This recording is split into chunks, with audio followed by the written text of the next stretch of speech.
You, John Fitzgerald Kennedy, do solemnly swear I, John Fitzgerald Kennedy, do solemnly swear that you will faithfully execute the office of President of the United States that I will faithfully execute the office of President of the United States and will, to the best of your ability, and will, to the best of my ability, preserve, protect, and defend the Constitution of the United States.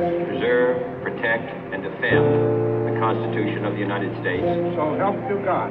So help me God.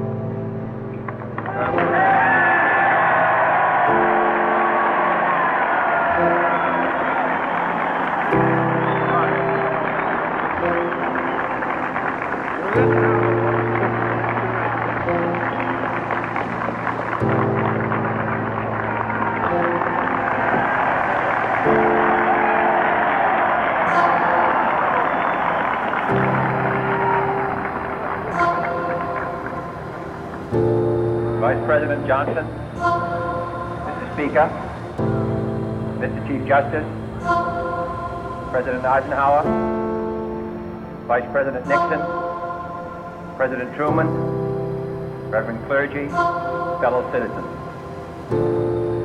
We observe today not a victory of party, but a celebration of freedom, symbolizing an end as well as a beginning, signifying renewal as well as change.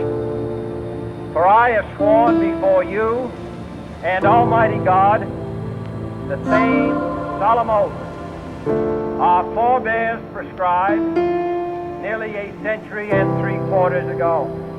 The world is very different now, for man holds in his mortal hands the power to abolish all forms of human poverty and all forms of human life.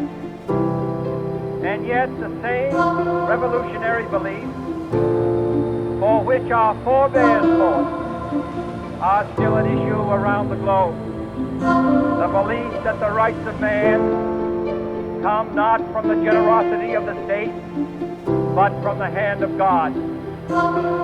We dare not forget today that we are the heirs of that first revolution. Let the word go forth from this time and place to friend and foe alike that the torch has been passed to a new generation of Americans born in this century, tempered by war, disciplined by a hard and bitter peace, proud of our ancient heritage, and unwilling to witness or permit the slow undoing of those human rights to which this nation has always been committed and to which we are committed today at home and around the world.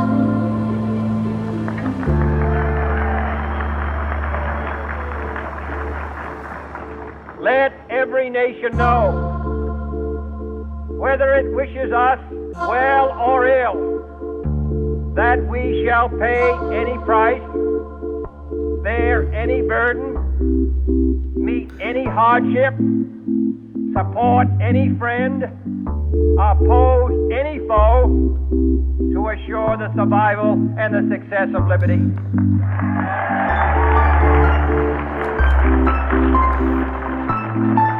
This much we pledge and more. To those old allies whose cultural and spiritual origins we share, we pledge the loyalty of faithful friends. United, there is little we cannot do in a host of cooperative ventures. Divided, there is little we can do, for we dare not meet a powerful challenge at odds and split asunder. To those new states whom we welcome to the ranks of the free, we pledge our word that one form of colonial control shall not have passed away, merely to be replaced by a far more iron tyranny.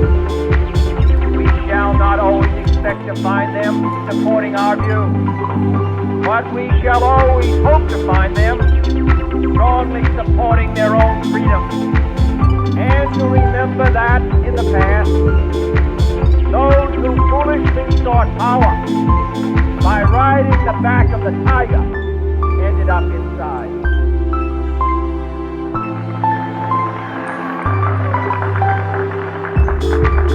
To those people in the huts and villages of half the globe, struggling to break the bonds of mass misery, we pledge our best efforts to help them help themselves. For whatever period is required, not because the communists may be doing it, not because we keep their votes, but because it is right. If a free society cannot help the many who are poor, it cannot save the few who are rich.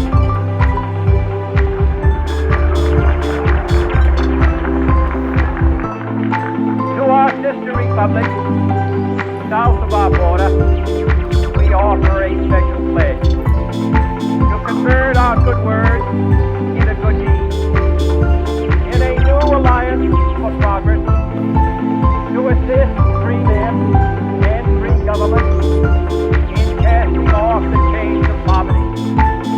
But this peaceful revolution of hope cannot become the prey of hostile powers. Let all our neighbors know that we shall join with them to oppose aggression or subversion anywhere in the Americas. And let every other power know that this hemisphere intends to remain the master of its own house.